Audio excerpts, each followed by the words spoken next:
Hello எல்லாருக்கும் வணக்கம். என் பேரு ஆதர்ஷ். இந்த கடைசி ஓடிஐ இந்தியா ஆஸ்திரேலியா ப்ரீவியூ பண்ண போறேன். இந்த மேட்ச் சிட்னில நடக்க போகுது. இப்ப இந்த ப்ரீவியூக்குள்ள போயிடலாம். இப்ப வழக்கம் போல ஸ்டாட்ஸ்னு ஆரம்பிச்சோம்னா திருப்பியும் கடைசி 12 ஓடிஐ பேட்டிங் ஃபர்ஸ்ட் 10 ஜெயிச்சிருந்திருக்கு. ரெண்டாவது பேட்டிங் 2 தான் ஜெயிச்சிருந்திருக்கு. Average first inning score 301, average second inning score 248, highest first inning score 389 for 4, highest chase 331 for 4. நான் போன வீடியோல சொன்ன மாதிரியே, நான் போன மேட்ச் ப்ரீவியூல சொன்ன மாதிரியே திருப்பியும் அந்த விக்கெட் ஸ்பிளிட் மிஸ்லீடிங்கா தெரியும். 127 wickets for pace, 49 wickets for spin. ஆனா ஜாஸ்தியா ஆஸ்திரேலியாவுக்கு ஆடம் ஜம்பா மட்டும்தான் பவுலிங் போட்டுருக்கு. ஸ்பின்னர்ஸ் ஒரு சில மேட்ச்ல they have got close to equaling the wickets tally for seamers and sometimes they have supersededங்கிறதுனால திருப்பியுமே ஸ்பின் இந்த வென்யூல இட் வில் பிளே பார்ட்டு. எனக்கு பொறுத்த வரைக்கும் இந்தியா டாஸ் ஜெயிச்சா பேட்டிங் எடுக்கணும். இப்ப பிளேயிங் 11 ஆரம்பிச்சிடலாம். இப்ப இந்தியாவுக்கு என்னோட 11 எப்படி இருக்கும்னா, ரோஹித் சர்மா, சுப்மன் கில், விராட் கோலி, KL ராகுல் 4, ஸ்ரேயஸ் ஐயர் 5, அக்ஷர் பட்டேல் 6, வாஷிங்டன் சுந்தர் நம்பர் 7, ஹர்ஷ்தீப் சிங் 8, பிரசித் கிருஷ்ணா 9, குல்தீப் யாதவ் 10, முகமது சிராஜ் 11. இப்ப ஒரு சில பேர் ரெஸ்டிங் பாலிசின்னு சொல்றா. எனக்கு பொறுத்த வரைக்கும் இப்ப சுப்மன் கில் முதல் சீரீஸ் ஓடிஐ கேப்டன், இந்த டீம் காம்பினேஷனை வச்சுட்டு நான் ஒரு மேட்ச் ஆகுது ஜெயிக்க பார்ப்பேன். ஸோ இப்ப KL ராகுல உக்காத்தி வச்சா த்ருவ் ஜுரேல் இந்த டீம்ல realistically speaking is he going to start at any point of KL ராகுல்? I don't think so. So எனக்கு பொறுத்த வரைக்கும் இந்த பேட்ஸ்மேன்லாம் விளையாடி ஒரு பெரிய ஸ்கோர் அடிக்க முடியுமான்னு பார்க்கறதுக்காக, especially if they bat first at this venue, I would like to see that happen. Even if they have to bat second, it will be a good test for them. அப்புறமா நான் திருப்பியும் சொல்றேன், நிதிஷ்குமார் ரெட்டி போன match 3 over போட்டு number 8 batting இறங்கினர். அந்த கேஸ்ல அவர் இந்த டீம்ல விளையாட முடியாது. ஹர்திக் பாண்டியாவுக்கு பேக்கப்பா எடுத்தவரை சரியா யூஸே பண்ணல. So unfortunately in that case இப்போ பிரசித் கிருஷ்ணா வெளியில உட்காந்துன்னு இருக்கார். அவரை இந்த மேட்ச்ல விளையாடினானா பிரசித் கிருஷ்ணா, ஹர்ஷ்தீப் சிங், முகமது சிராஜ், அப்புறமா 3 ஸ்பின்னர் இந்த வென்யூல definitely the spinners will come in to play. போன வென்யூலுமே குல்தீப் யாதவ் விளையாடி இருக்கணும். நான் இதனால எப்படி சொல்றேன்னா, போன மேட்ச் வாஷிங்டன் சுந்தர் 7 ஓவர் போட்டார்.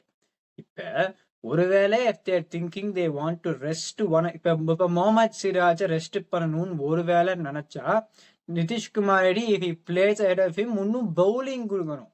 இப்ப நிதிஷ்குமார் ரெட்டியை விளையாடி பவுலிங்கே கொடுக்காத இருந்தா it becomes a wasted resource. You're wasting a good player. அந்த டெஸ்டிங் ஃபேஸ்ல நிதிஷ்குமார் ரெட்டி ஒரு 6 ஓவர் அது போட முடியுமான்னு இந்த ஒரு கேஸ் இருக்கச்சே 3 ஓவர்ல கட் பண்றதுல எந்த பிரயோஜனமும் கிடையாது. So I think this is the combination that they should go for. நான் கண்டிப்பா இந்த பேட்டிங் டெப்த்ன்னு பார்க்கறதுக்கு பதிலாக நான் என்ன நினைப்பேன், இந்த Australia line up inexperienced line up, நம்ம ஃப்ரண்ட் லைன் போலா விளையாடிட்டோமா, நம்ம batting line up is still a very good batting line up. So we should be able to get the job done. அப்படிதான் நான் நினைப்பேன். என்ன இருக்குதுன்னு பார்க்கலாம். இப்போ ஆஸ்திரேலியா ஒரு 11 பார்த்தோம்னா 2 வழியா போகலாம். இப்போ second ODI playing 11 they May keep the same team. ஆனா நான் ஒருவேளை என்ன பண்ணலாம்னு நினைக்கிறேன்னா, ஒரு சில ரூமர்ஸ் வந்துட்டு இருக்கு that Mitchell Stark and Josh Hazlewood May rest. So 2 வழியா போகலாம். 2வது ஓடிஐ பிளேயிங் 11 அப்படியே விளையாடிடலாம். இல்லைன்னா Ben Dwarshuis and Nathan Ellis முதல் மேட்ச் விளையாடின, 2வது மேட்ச் விளையாடல. பென் டுவார்ஷியஸ் ஒரு லெஃப்ட் ஆர்ம் சீமர். இப்ப மிச்சல் ஸ்டார்க்கை உக்காத்தி வச்சுட்டு பென் டுவார்ஷியஸ் உள்ள கொண்டு வந்துட்டு Nathan Ellis ahead of Josh Hazlewood. ஏன்னா இப்ப பேட் கமின்ஸ் ஆஷஸ் முதல் டெஸ்ட் மோஸ்ட் லைக்லி விளையாட போறது கிடையாதுன்னு நினைக்கிறேன்.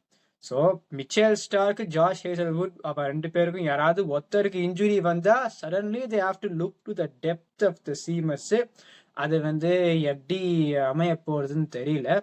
ஸோ அவ 2 பேரையுமே ரெஸ்ட் பண்ணாலும் கூட ஆச்சரியம் பண்றதுக்கு இல்லை. ஆனா ஒரு சில பேர் சொல்றா, can India win all 3 matches இந்த சீரீஸ் அகேன்ஸ்ட் இந்தியா, நடந்தது கிடையாது இன் ஆஸ்திரேலியான்னு சொல்றா. ஆனா அந்த மாதிரி ரெக்கார்டுக்கு பின்னாடி துரத்துவாளான்னு எனக்கு தெரியல.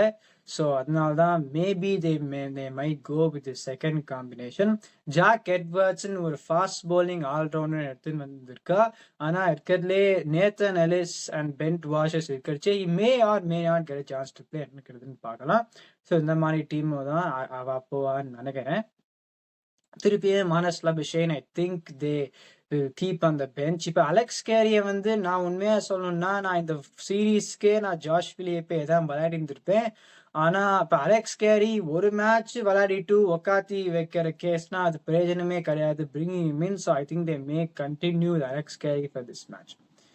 இப்போ வந்து கம்பேரிசன் பார்த்தோம்னா என்னோட India 11 versus the second possible Australia 11.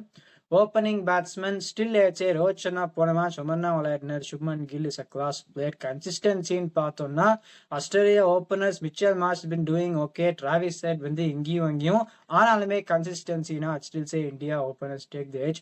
Middle order என்னதான் சொன்னாலுமே இந்தியாவோட மிடில் ஆர்டரோட எக்ஸ்பீரியன்ஸ் அண்ட் கிளாஸுக்கு வந்து ஆஸ்திரேலியா மிடில் ஆர்டர் நல்லா விளையாடினாலுமே I don't think they can match that, which is why batting edge goes to India. பவுலிங்னு பார்த்தோம்னா இப்போ மிச்சல் ஸ்டார்க்கு ஜாஷ் ஹேசல்வுட் விளையாட போகிறது கிடையாது. இப்போ maybe if they don't and Kuldeep Yadav உள்ளே வந்தார்னா இந்தியாவுக்கு பவுலிங் எட்ஜும் இருக்குது. ஸோ எனக்கு பொறுத்த வரைக்கும் India got an edge going in to this third match எனக்கு பார்க்கலாம். இந்த வீடியோ என்ஜாய் பண்ணீங்கன்னா லைக் பண்ணுங்கள், சப்ஸ்கிரைப் பண்ணுங்கள், இருக்கிற மை ஒப்பீனியன் வாட்சர்ஸ்.